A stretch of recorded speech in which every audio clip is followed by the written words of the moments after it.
Hey guys, welcome to another tutorial lesson. In this one, we're going to be going over IA Scatter's proxy instances.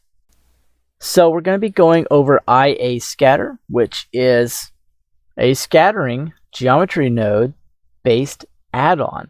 And this thing is amazing, super customizable. It's only $9.99. Highly recommend it. You got to jump on over to the Blender Market. This works with the new 3.3 LTS, and I'm literally animating in just a few clicks. And if you want to save some serious time, I highly suggest you pick this up. I'm going to go over the viewport geometry nodes again, just so people can understand it. You know, everybody wants a free way to do things, but really it's time to level up, because this add-on is going to be a game changer for you. I'm just jump over to the creator's site and just kind of blow through this real quick, but you can see the scale of these things that you can make. It's super amazing. Massive cities in just a few clicks, and then you can stack another geometry node and animate some wind for flags or anything that you want. And it does proxy instances, and you can do it in the many thousands.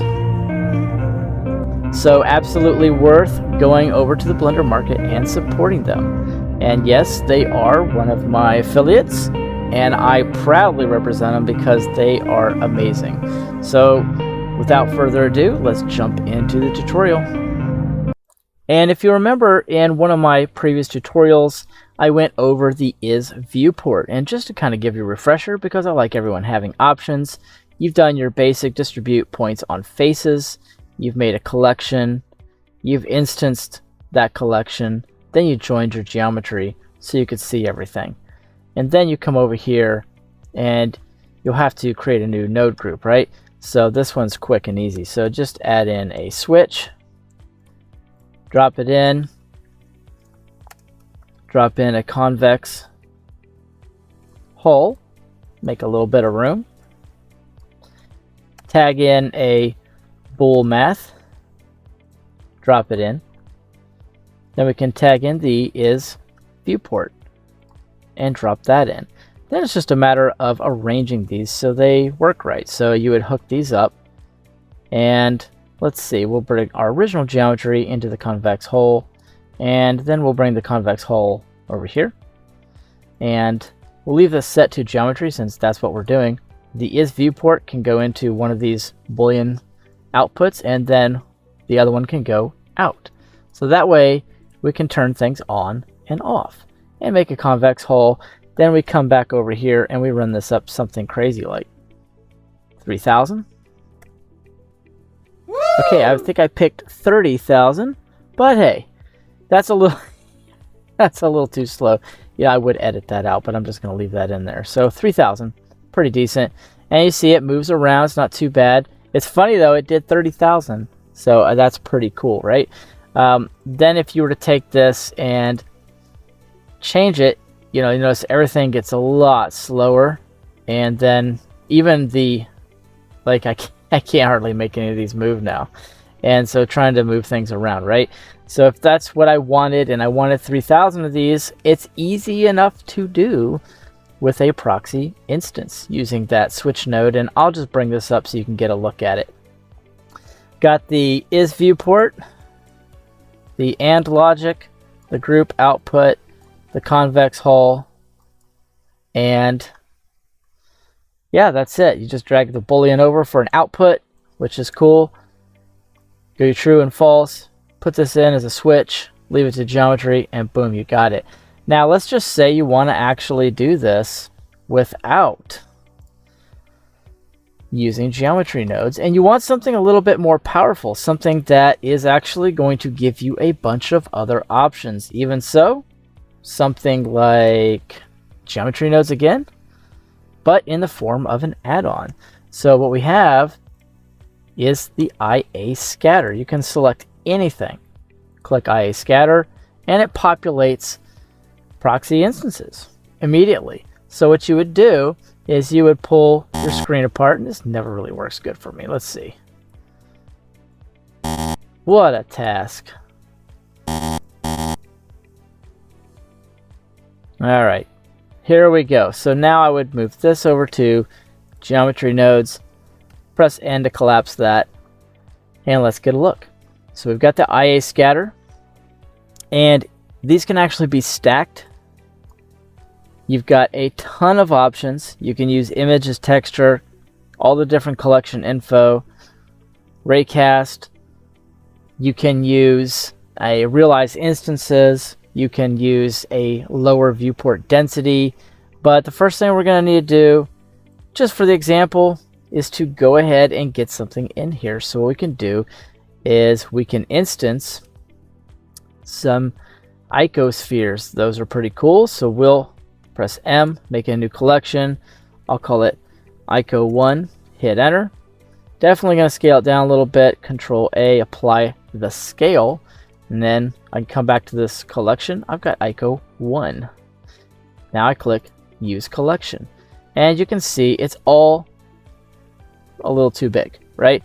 But it's automatically going to offer up a random scale for you, and if you don't like that, you can change uniform random scales between 0 and 1, right? So if you don't want that, you can hit 0, and you have to change the uniform random scale max. You could just put them both to 1, and then you could control it from here and scale it down if you wanted to. No real reason to do that though, since you've got it all inside the node. So you can randomize these very quickly and not have to add a bunch of nodes in, because it's going to do it all for you. Now let's just say that you want to use a proxy instance. Well, there you go. Now it's going to use the cubes that it was going to use before. And if I jack this up to something like 2000, which is pretty crazy, you can see my viewport is still doing great. And just in case you didn't know, the viewport actually is the workbench. That's the render engine technically, if you want to get down to it. And it doesn't handle a lot, but it does handle proxy instances. Now let's just say, for instance, pun intended, that you wanted to lower this, but you want it at 2000 for the actual render. You just click lower viewport instances. Now if I want to switch this, I can change it to bounding or convex proxy. And then if I wanted to also, what I could do is I could use weight for distribution. And you see there's nothing there, but if I hit Control Tab, go to weight paint, make sure that my brush is up, make sure that my actual weight is up.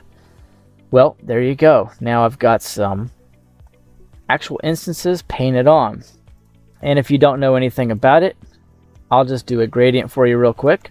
And what you can see here is that the blue is 0, light blue is 1, green is 2, yellow is 3, the orange is 4, and red is 5 for the most intense and the most populated. Pretty cool.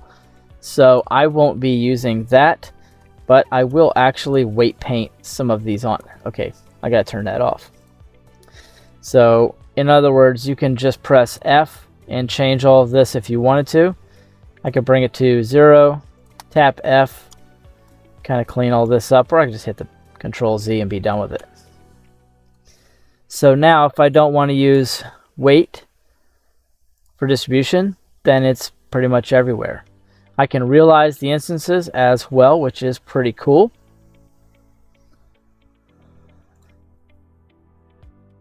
And if I want to, I can actually animate all of these. They've got a wind generator here, which can actually be used to create stuff like jello animations and all kind of really cool stuff. So if I came down here and turned on simple wind, hit play, and then went to my actual wind strength, I can start making these blow in the wind. I can change the direction, wind 2 strength, all kind of cool things. So there's a lot to be said about proxy instances with an actual animation that you can control. Super cool. Also, you can have camera culling, which is a pretty neat feature. I really like this, especially if you're doing a big scene So with camera culling on, I would have to bring my camera over here somewhere. So Control-Alt-0. And once I've got the camera here, I can go to the camera here, select camera. And now if I grab the camera, and I'm saying that a lot, it's only going to populate what is actually inside the camera. Super cool add-on. If you don't have a scattering capability like this, you're really missing out. It's also got LOD controls, level of detail, which is super intense, especially for gaming. And if you want to get into that, it's another tutorial, but just understand that the level of detail can be a little bit less further out. So like if this object was super low poly like this, but it's that far away, like from the camera view, that's fine. And then what's up close is got a little bit better detail. And so you can select objects like that and work that as well. So now, and this saves a ton of space, and you're able to take this, and as you can see, as I rotate it, it is populating only what is actually inside the camera, which will actually save a lot of resources while you're trying to demo things and get them the way you want them. And like I said, this is a stackable geometry node, and so we're really just scratching the surface here, but jump on over to the Blender Market, support the Blender Market, pick up IA Scatter. It is quite amazing. And I will see you in the next tutorial.